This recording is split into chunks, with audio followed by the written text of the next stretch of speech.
unless you're really fucked up, then there isn't a part of you that isn't going to be a little bit flattered. And how do you show 2,000 people you love them genuinely and truly? By bearing your soul to them, or it's not though, is it? It's putting yourself in complete agony, and that might sound strange, and especially to people who are in bands or on stages. But I don't really think, if we were to be true to the very essence of Baby Shambles and what it was when it started, that to get off that conveyor belt, it's quite right for all attention to be on me, because I genuinely believe that Pat, for example, is as good a guitarist as me. I genuinely believe that Drew is as good a lyricist, but it's very dangerous for that. Maybe it's just in my head, but it's very dangerous for that like thunderbolt attention to come upon you. And this might be it. This might be the one moment, and then this is a documentary that gets shown or doesn't get shown. Either way, it's going to come out looking like maybe a bit of a kiss ass of Peter Doherty, but he's had a few asses kicked in his time as well, like of his own, not like kicking other people. So, I mean, the odd kiss isn't so bad now and again, isn't it? And anyway, more to the point. I just call it kind of more like, it's almost method acting really. It's like, you read a story, you have a drink, you have a smoke, and you go and live life, you know. It's kind of like, you act out your own dreams. There's this performance aspect to some of the scenes you witness, because that's the rich tapestry of life. But it's a certain way of life, isn't it? It's reliant on dreams, and dreams are fucked up things. You never know what's going to happen next. I'm not 18 anymore, but I still have that rush. I still have that desire, and I still have that absolute fucking contamination of the soul with melody and with music. And yeah, I like to boogaloo. Having controlled his drug use, and with his creativity fully functioning, Peter formed the Baby Shambles with friend Patrick Walden. Steadfastly refusing to rely on the Libertines' back catalogue, and with Walden as his new songwriting partner, the Baby Shambles hit the road.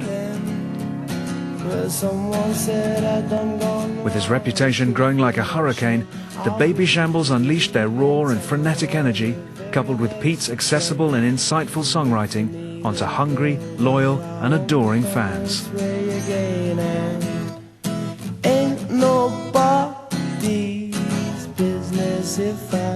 It's not what people think, do you know what I mean? People don't understand, oh yeah, we think we're so great, we're a rock and roll band, da da da da.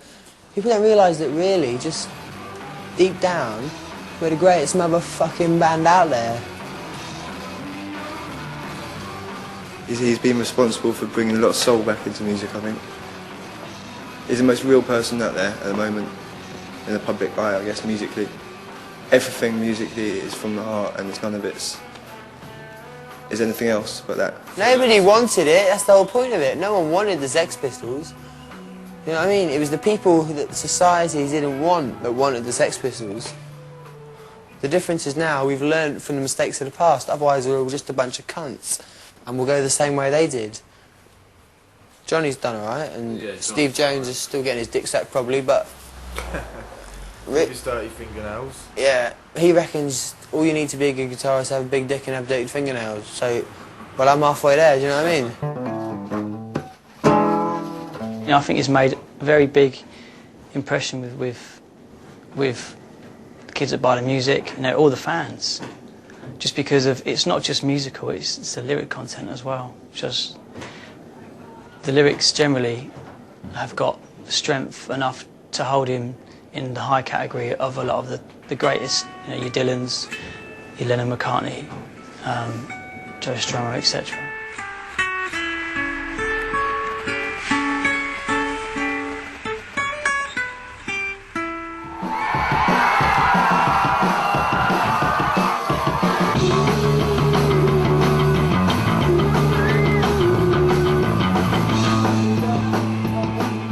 He is probably the nearest thing we've got to genius in the music industry at the moment, but I think a lot of the reason fans love him is because he's so accessible to them. He's real life. People can go around to Pete's house and watch him play guitar. He has no boundaries between him and the fans.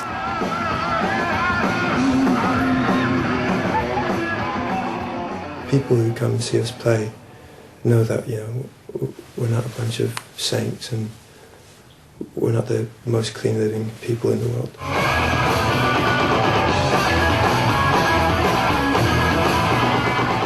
It depends who it is that I'm being. If I'm being Peter, someone who takes drugs, then yes, I need drugs. If I'm being Peter who doesn't take drugs, then no, I don't. I don't think that that part of our lives is going to be something that they are influenced by. If anything, they're going to be influenced by the songs, you know. I think that the derangement of the senses doesn't involve a bombardment or chemical bombardment of the self, and no matter how much you try and deny it, the soul, which it does do, if anything, it's only going to ever be detrimental, because it's going to, well, I've said it before, I'm sorry Roger, this isn't an original thing to say in camera. No, this is cool, good. But, you know what I mean, while you've got a pipe in your hand, you haven't got a guitar in your hand. Yeah. Because I'm so clever, clever and wise, and fuck forever. It's a one-way ticket to Tickletown.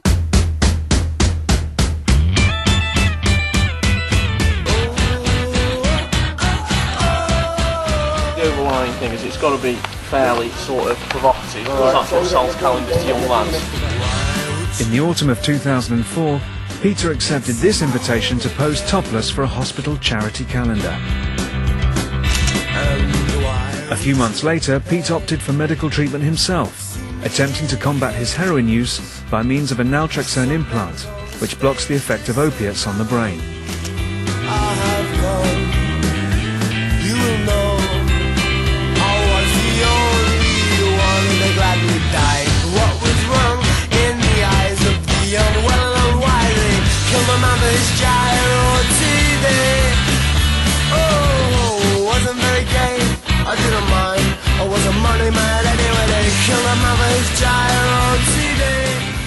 The good people watching the BBC in this beautiful country of ours, they know the score. You know what I mean?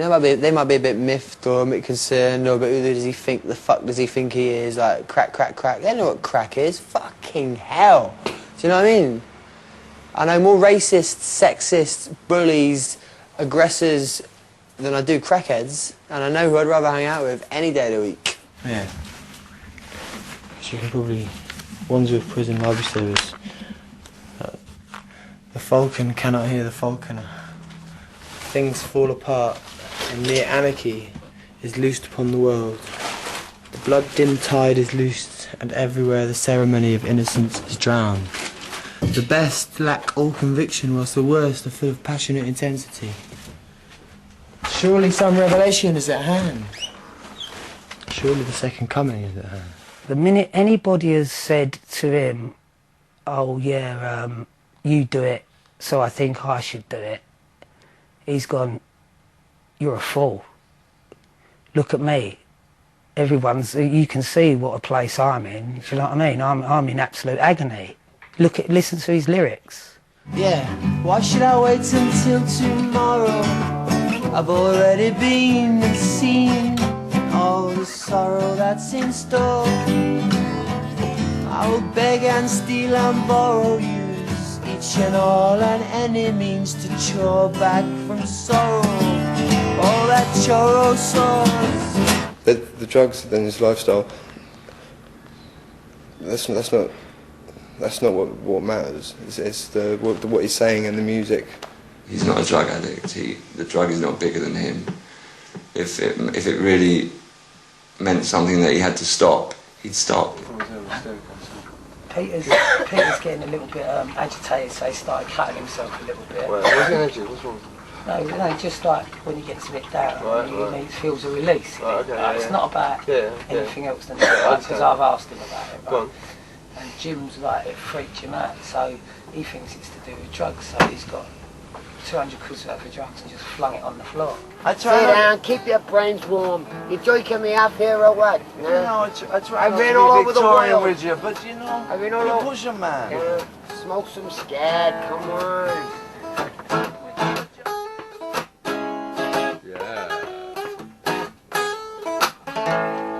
Everybody's cooking, but I don't even know what's going on in the kitchen. I don't know all that cash in your bank.